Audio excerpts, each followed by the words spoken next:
ගරු මයිලගානම් ජගදීශ්වර මන්ත්‍රතුමාට විනාඩි 4ක කාලයක්.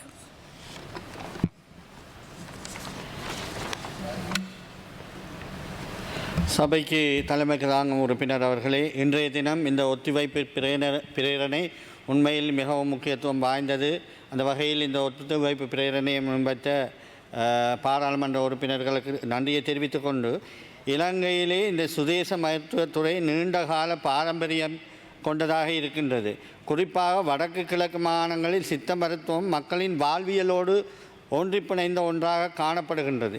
இந்த பாரம்பரிய அறிவை நவீன விஞ்ஞான ஆராய்ச்சி தரநிலைப்படுத்தல் மற்றும் தொழில்நுட்பத்துடன் இணைத்து அபிவிருத்தி செய்ய வேண்டியது அவசியமாக காணப்படுகின்றது.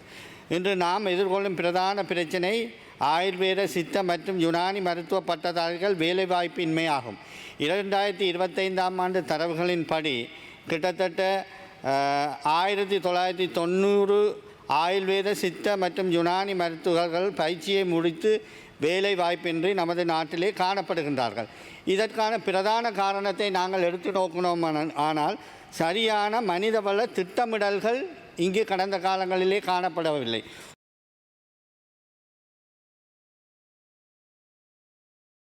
ஆனால் இவர்களிலே 220 பேருக்கு மட்டுமே நியமனங்கள் வழங்கப்பட்டிருக்கின்றன கடந்த 4 வருடங்களிலே. ஆக பார்க்கின்ற பொழுது 14 பேருக்கு ஒருவர் என்ற வகையிலே தான் இங்கு நியமனங்கள் வழங்கப்பட்டிருக்கின்றன.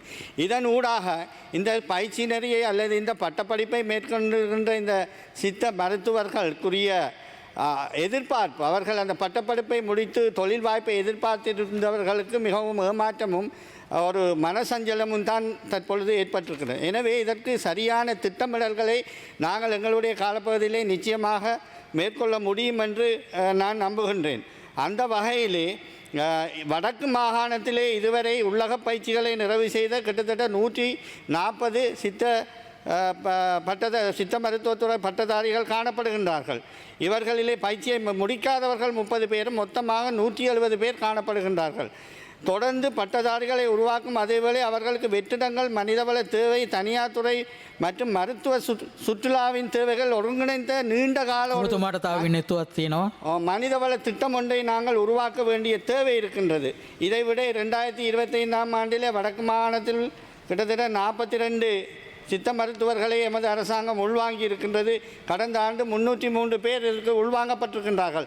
தொடர்ச்சியாக இதற்கான ஒரு நீண்டகால திட்டத்தினை நாங்கள் உருவாக்க வேண்டிய தேவை இருக்கின்றது. குறிப்பாக பார்த்தோம் என்று சொன்னால் வைத்தியசாலைகளின் எண்ணிக்கைகள் அதிகரிக்கப்பட வேண்டி இருக்கின்றது. அதுபோல் வைத்தியசாலைகளின் தரம் உயர்த்தப்பட வேண்டி இருக்கின்றது. இதன் ஊடாக நாங்கள் ஆளணி வளத்தை நாங்கள் அதிலே பங்கிடக்கூடியதாக இருக்கும். இது மட்டும் இல்லாமல் உள்ளக பயிற்சிகளை அதிகரிக்க வேண்டும். அது மட்டும் இல்லாமல் தனியார் வைத்தியசாலைகளில் இந்த சித்த ஆயுர்வேத வைத்தியசாலைகளை உருவாக்குவதற்குரிய உதவிகளை எமது அரசாங்கம் திட்டத்திலே சேர்த்துக்கொள்ள வேண்டும் என்பது என்னுடைய கோரிக்கையாக இருக்கின்றது. குறிப்பாக அவர்களுக்கான கடன் உதவிகளை வழங்கக்கூடியதாக இருக்கும். அத்தோடு சுற்றுலாவோடு இணைந்ததாக இந்த சித்த மருத்துவத்துறை இணைக்கின்ற பொழுது கூடியளவு வருமானத்தை எங்களது அரசாங்கம் பெற்றுக்கொள்ளக்கூடியதாக இருக்கும். உதாரணமாக பார்த்தால் இங்கு நாங்கள் ஒரு 30 செகண்ட் தாருங்கள். இந்தியாவோடு ஒப்பிடும் பொழுது இந்தியாவிலே கேரள மாநிலம் ஆயுர்வேத மருத்துவ சுற்றுலாவோடு இணைந்து வெற்றி கண்டிருக்கின்றது. 2024ஆம் ஆண்டு சுமார் 7.4 லட்சம் வெளிநாட்டு சுற்றுலா பிரயாணிகள் கேரளாவுக்கு வருகை தந்திருக்கின்றார்கள். ஆயுர்வேத மருத்துவ சுற்றுலாத்துறை மூலம் இந்தியா ரூபாவில் 13,500 கோடி ரூபாய் வருமானம் ஈட்டப்பட்டிருக்கின்றது. எனவே எங்களுடைய இந்த சித்த வைத்தியத்துறையையும் சுற்றுலாத்துறையோடு இணைத்து அதற்கான வசதி வாய்ப்புகளை ஏற்படுத்தி கொடுக்கின்ற பட்சத்திலே நிச்சயமாக ஒரு சிறந்த வருமானத்தையும் நாங்கள் பெறக்கூடியதாக இருக்கும்.